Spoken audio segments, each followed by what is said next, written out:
Bonjour à toutes et à tous. Good afternoon to all of you. Cher Anthony, Dear Anthony, avec un grand plaisir it gives me great pleasure de recevoir ici to à receive Paris. you La France, here tu in le sais, Paris.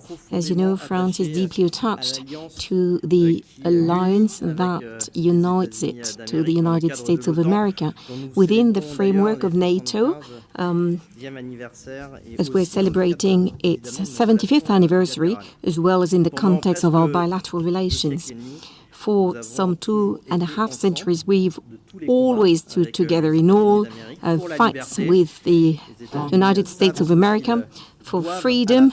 The United States knows what it owes France, but I can tell you very concretely that we in France here, France knows as well what it owes the United States in its history.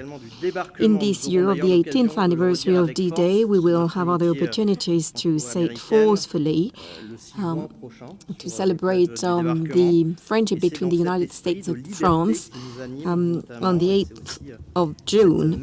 And it is also this spirit of freedom that drives us and that led us to support Ukraine together.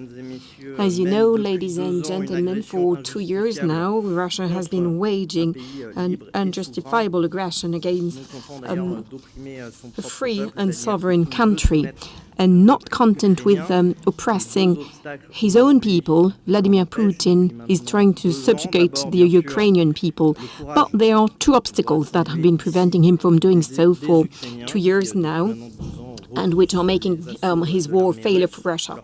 First of all, the bravery of the Ukrainians, who for 2 years have been fighting the massive assaults of the Russian armies. And today, although Ukraine certainly did not seek this war, they have done everything to avoid it, as a matter of fact, and they still intend to fight it. This fight is one of self-defense, which is guaranteed by the UN Charter. It is a just struggle. On the occasion of the meeting of NATO, the ministerial meeting tomorrow in Brussels, we shall yet again intensify our support to Kyiv and send across a clear signal of our determination.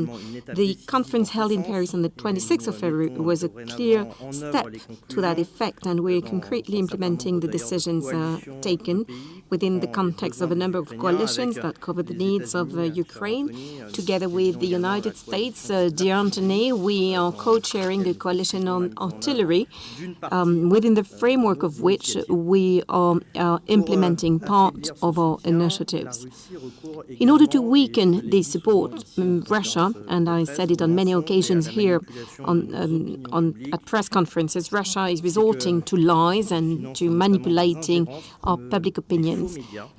Russia finances interferences and also is promoting false media.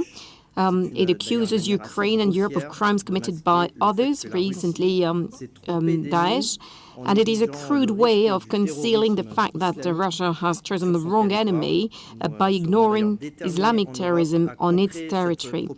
And we in Europe will be determined to fight this propaganda. France will soon be proposing a regime of sanctions dedicated to those who support Russian companies of disinformation, destabilization of our country and of the whole European continent. It is a French proposal supported and implemented by the 27 member states. Dear Anthony, we talked about the Middle East, and please allow me first and foremost to express our firm condemnation of the Israeli strike that led to the death of 7 humanitarian personnel of the NGO World Central Kitchen. The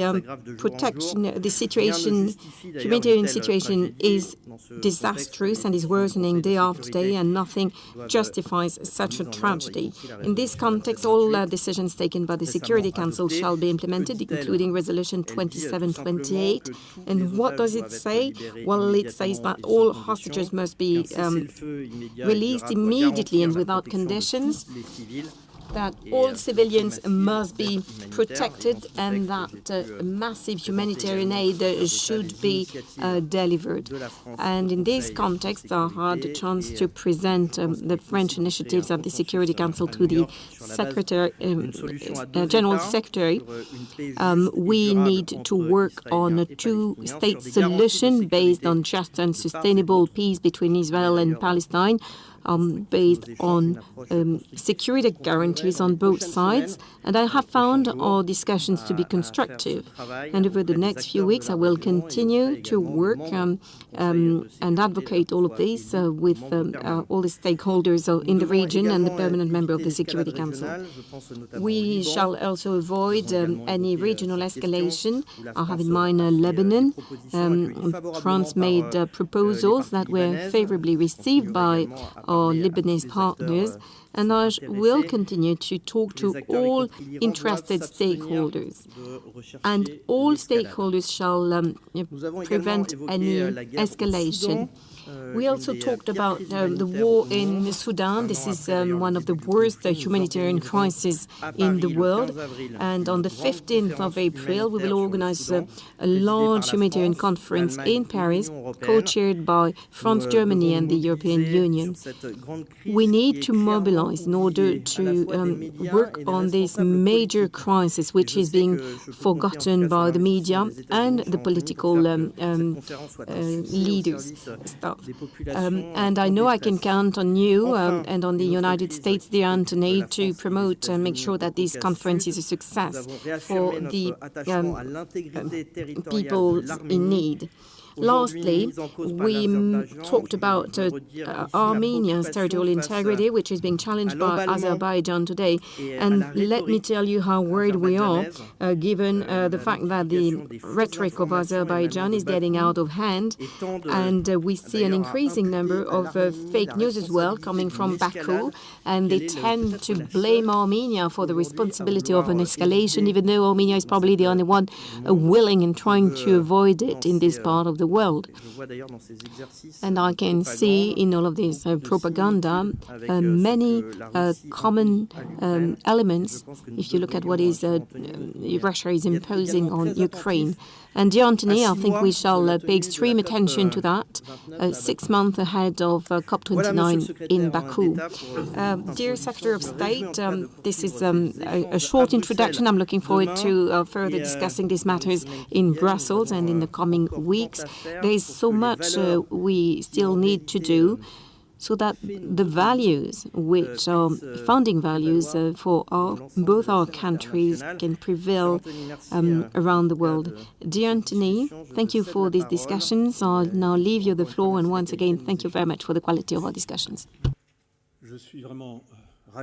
I am truly delighted, as ever, to be in Paris. And Stéphane, I would like to thank you for this warm welcome and indeed for this important conversation, and I do believe quite constructive. If I may be allowed, I'll continue in English for my colleagues. And as I just said, it's always wonderful to be back in Paris, but I especially wanted to thank my colleague and friend, Stéphane, for the incredibly warm welcome, but also the quality of the conversation that we had. He covered most of what we've talked about. Let me just add a couple of quick points of emphasis. On Ukraine, we discussed the imperative of continuing to support Ukraine so that it can effectively defend itself against the ongoing Russian aggression. That's for today.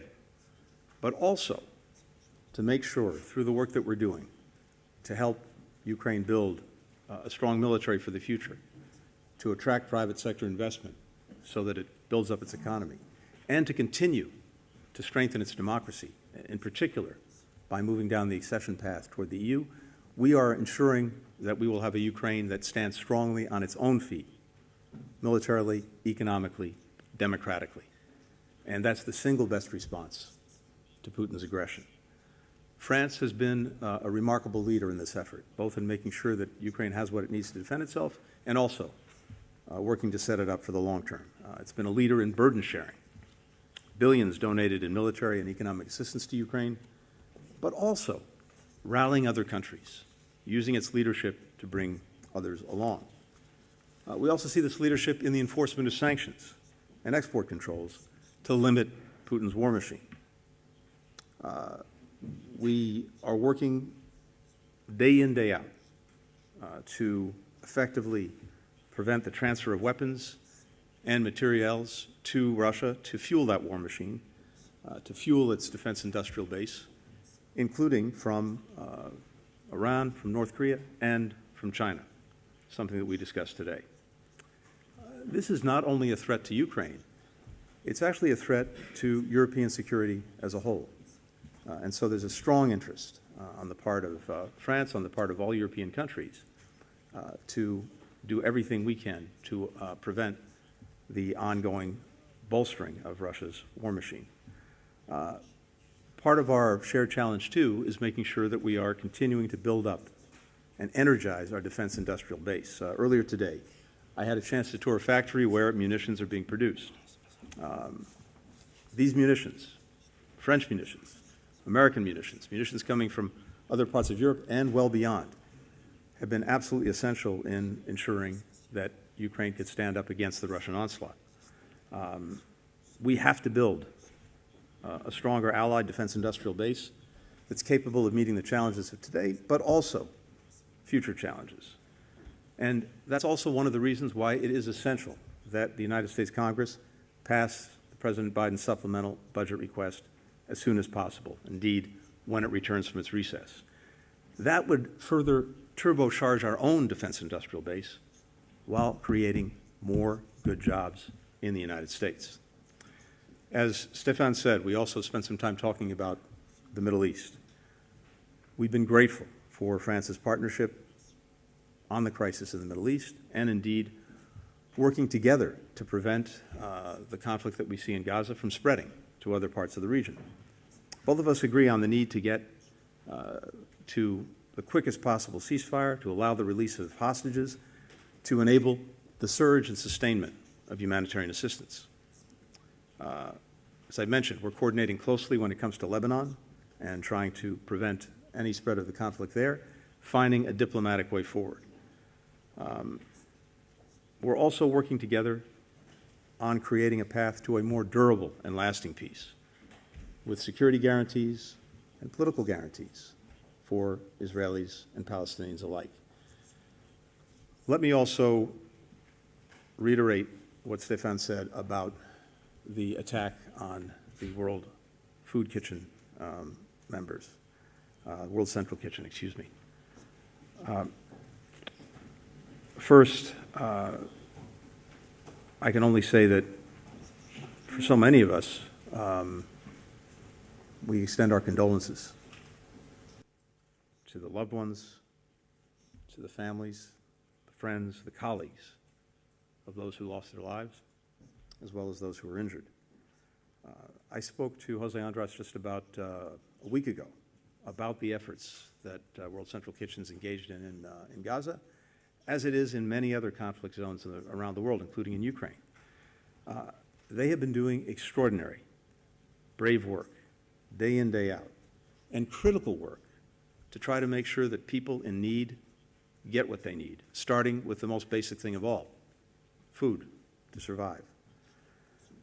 The victims of yesterday's strike join a record number of humanitarian workers who've been killed in this particular conflict.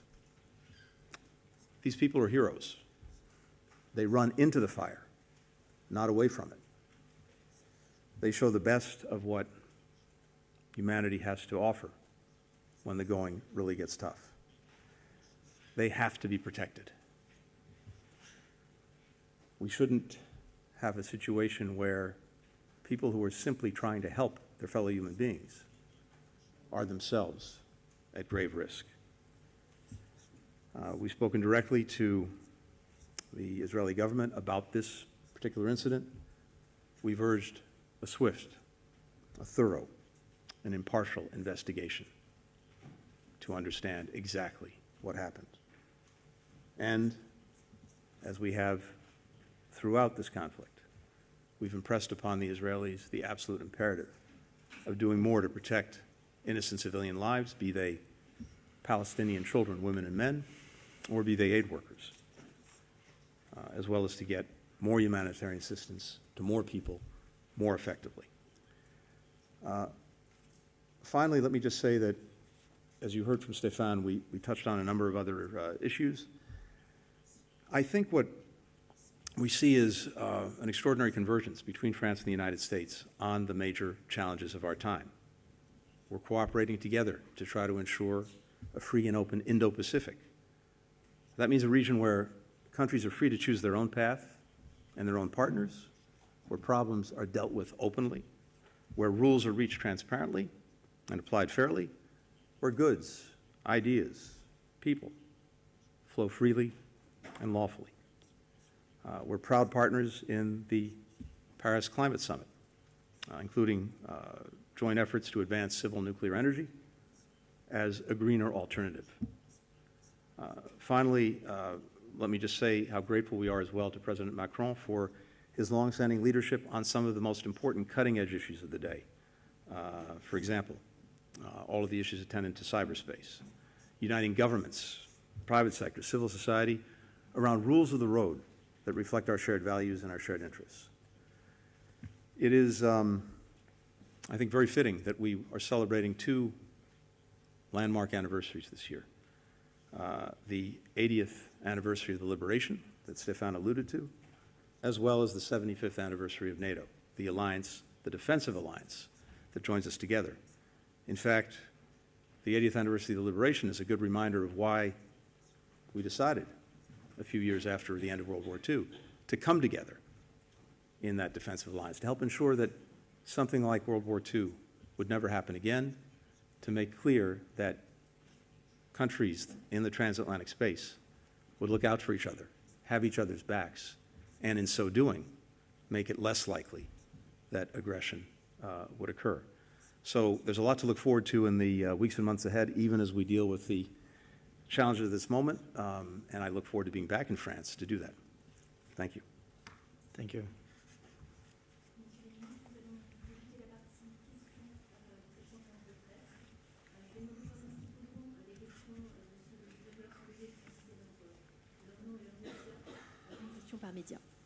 One question per media, please. Thank you very much. Could you please stand up, please? Of course. Thank you. Don't drop the laptop, John. Sorry about this. Very disorganized over here.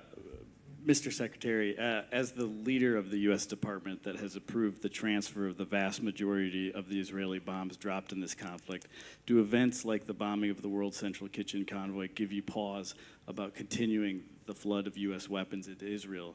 And a second question for both of you, Secretary Blinken and Minister Séjourné, that there has been a rise of Ukrainian strikes on Russian oil refineries. The West is fairly united in saying these strikes are justified. Do you think hitting these facilities is the right strategic approach for Ukraine? Please. Thank you, John. Let me take the second question first. It has been our view and policy from day one when it comes to Ukraine to do everything we possibly can to help Ukraine defend itself against this Russian aggression. At the same time, we have neither supported nor enabled strikes by Ukraine outside of its territory. With regard to arm transfers, look, I think it's very important to put this in its proper perspective and to understand what we're talking about. First, we have a long-standing commitment to Israel's security and to helping ensure its ability to defend itself. That's been a policy from administration to administration, Republican, Democrat, back and forth. And indeed, that policy developed over many years, developed into successive agreements between the United States and Israel, long duration agreements, 10 years in this case, to provide military assistance over that time frame to about $3 billion a year. That's the system that's in place, and it's long been in place. These arms transfers, every single one, happens consistent with statutory and policy requirements.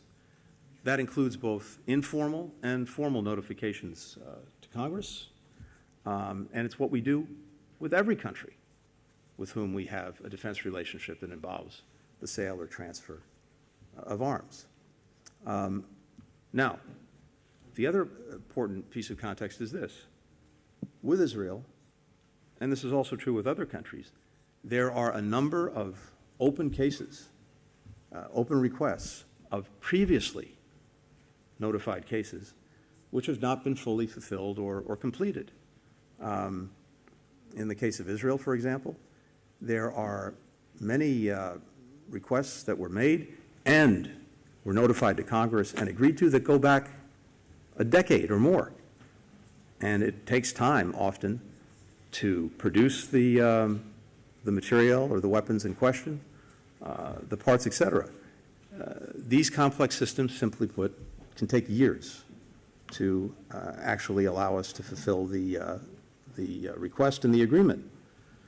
So many of the cases that you occasionally report on now underwent congressional review years ago and were notified years ago, well before the conflict in Gaza started.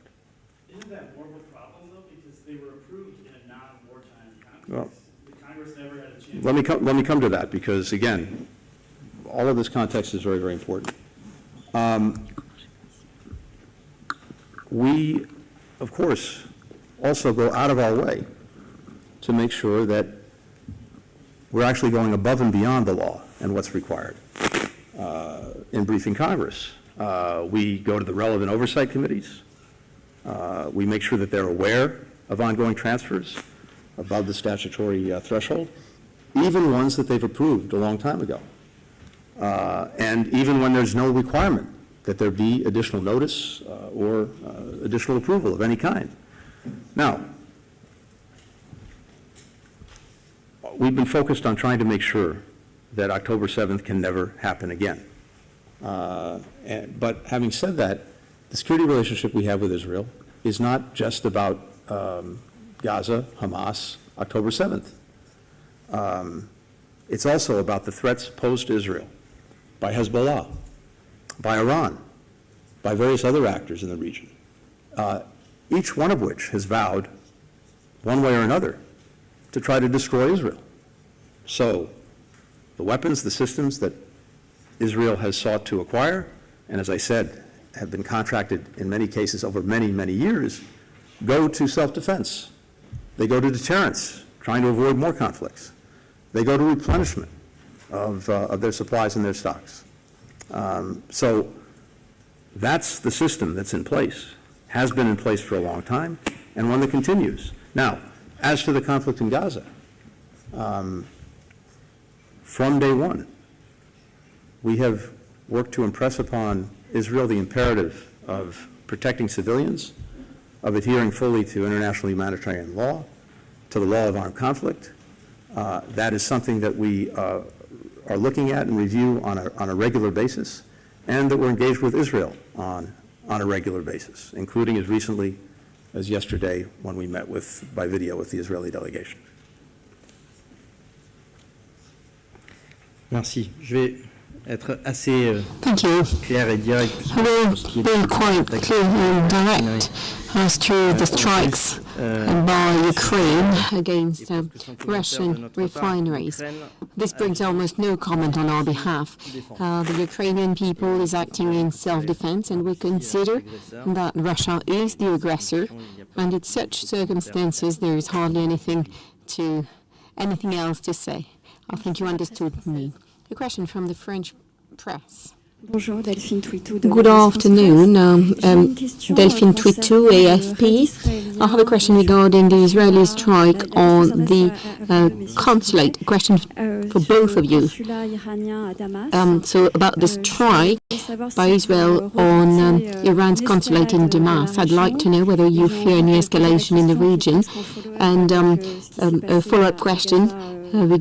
Given what happened in Gaza recently, did Israel go beyond some red lines, and what would be the red lines in Gaza or elsewhere? as to the way Israel is behaving at the moment. Je commence? Oui, je t'en prie. Bon.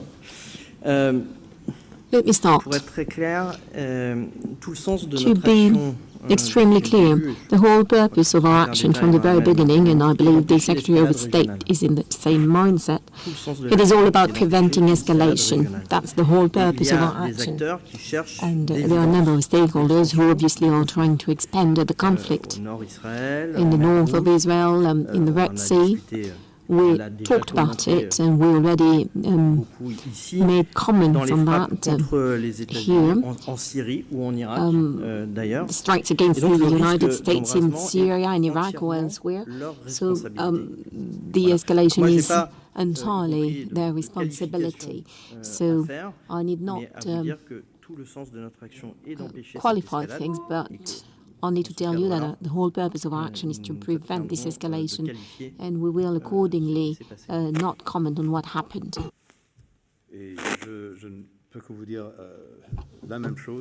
I can only say the same thing. We're following the same approach. We're working very closely together to avoid an escalation, be it in Lebanon, in Iraq, or in Syria, or be it in the Red Sea, or in Yemen, etc. And with respect to the strikes in Syria, we are trying to ascertain the facts. We are in the process of learning exactly what happened, and we are continuing to work to understand the details. But we are working every day together, France and the United States, especially in Lebanon, to avoid that there be a conflict between the parties, a conflict about which we are convinced neither the Israelis, neither Hezbollah, neither Lebanon want, or neither Iran. One more question from the American press.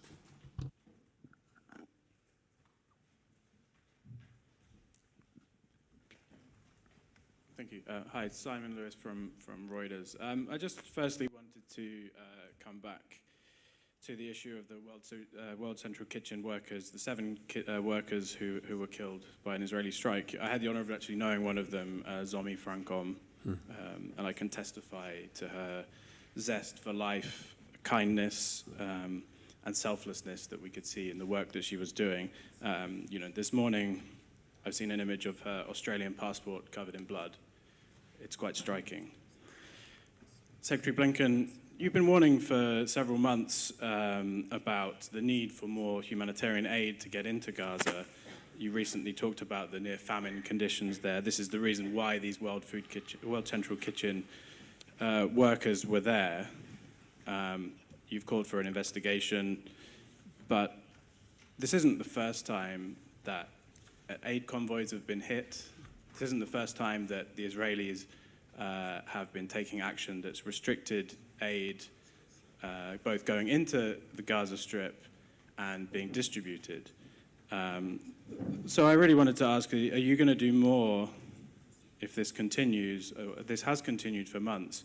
Is there more than you can do than simply raise these issues with the Israelis? And if their investigation comes back with certain findings, is there some action that the United States, as the main backer of Israel, is going to take regarding that? And secondly, France has proposed a new UN Security Council resolution on Gaza that goes further than the one that the US abstained on last month, calls for decisive and irreversible measures taken by parties towards a two-state solution. Secretary Blinken, you've called for a pathway to a two-state solution, a Palestinian state. So will you support such a resolution? And to the Foreign Minister, regarding that resolution, are you assured of having US support for that? The US has used its veto several times since October to block resolutions on Gaza. So would you call on Secretary Blinken to not use the veto in this case? Thank you. Simon, with regard to humanitarian assistance, going back to the very first trip that I made to Israel after October 7th, a few days later, in every trip subsequent to that, I and many others starting with President Biden, have worked to impress upon Israel the moral, the strategic, the legal imperative of doing everything possible to provide humanitarian assistance to people who need it. And of course, we've seen Israel take important steps over the last 6 or so months, whether it was opening Kerem Shalom, whether it was actually starting by opening the Rafah crossing to begin to allow assistance in, Kerem Shalom, guaranteed fuel deliveries, flour through the Ashdod port, opening a new gate, 96 gate, just a couple of weeks ago. Now the maritime corridor that many of us are working to establish. They've taken steps, but it is, simply put, insufficient. It is not enough to meet the needs of the children, the women, the men in Gaza who remain caught in a horrific crossfire of Hamas's making. So in our conversations with the Israeli government, including just last week when the defense minister was in Washington, and just yesterday when we were on a video conference with Israeli counterparts, we impressed again upon them the imperative of now surging and sustaining assistance, and not only getting it into Gaza, but within Gaza, getting it to everyone who needs it, including in the north, where, as you know, the conditions are the most challenged, and where World Central Kitchen was laboring to get assistance to people.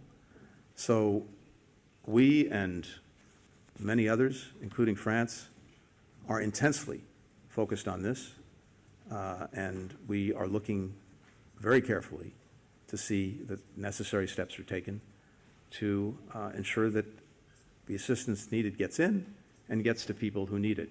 This also involves issues like much better coordination on the ground. We'll see what the investigation of the incident with World Central Kitchen reveals, but coordination has been a perennial problem, deconfliction, as well as other challenges, destroyed roads, lack of trucks within Gaza, things of that nature that have to be remedied, as well as the access points into Gaza. Having said all of that, I'm not going to get into hypotheticals or get ahead of myself or get ahead of the administration. All I can tell you is this is an area of intense focus and absolute necessity. When it comes to the Security Council, France and the United States work very closely together as permanent members on pretty much every issue that comes before the Council, including this one, and I look forward in the days and weeks ahead to talking about the current effort, other efforts that may come forward. We share the same objectives. I think, based on my conversations with Stéphane, I think we both agree that getting an immediate ceasefire to enable the release of hostages and the surging of humanitarian assistance would be the best next step that we could have to actually really change things on the ground. So we want to make sure that we're maximizing the efforts to do that. Negotiations with regard to a ceasefire and the hostages are ongoing. We also agree that we have to find a path to a durable, lasting peace for Palestinians and Israelis alike. And we both agree that ultimately that has to include the establishment of a Palestinian state with necessary security guarantees for Israel. So we're aligned on the fundamentals, and we'll be talking in the days and weeks ahead about any of the measures that are before the Council. De notre côté, nous avons déjà As far as we're concerned, we already a week ago commended the adoption of the resolution, and we, as a matter of fact, are calling on all parties to comply with its content. Otherwise, there is no international law anymore and no multilateral solution. France, like you said, is also working on an initiative at the Security Council, together with its partners, including the United States. We're working on the parameters of how to exit the crisis, including the political parameters. Of course, they're being discussed in different fora within a number of diplomatic circles. We're working on a two-state solution, all of the different possibilities of what could lead to an end to this political crisis with a ceasefire and the arrival of humanitarian assistance, and a political architecture that would enable to have security on both sides. We also, together with the Secretary of State, talked about another point, and that was the purpose of my visit to Cairo on Saturday, where I met my Egyptian and Jordanian counterparts, and in Guyana as well. We talked about the barriers and how to exit this crisis. And we will continue to talk to all the members of the Security Council and more broadly to the countries of the region. And we have the intuition, the feeling that we can find a consensus as broad as possible for a sustainable way out of this crisis. And this will require the adoption of a new resolution. If there can be, or there shall be another way, and there will be, but such is what this is what France is working on. One last question on behalf of the French press. Thank you, Philippe Ricard, Le Monde. About Ukraine, I'd like to know whether France and the United States now agree on the possibility of Ukraine at some point joining NATO. Of course, that will be discussed in July at the NATO summit. And a question on Iran regarding Ukraine. Do you we feel there is there's some increased concerns about the delivery of weapons by Iran? Do you have any information on that?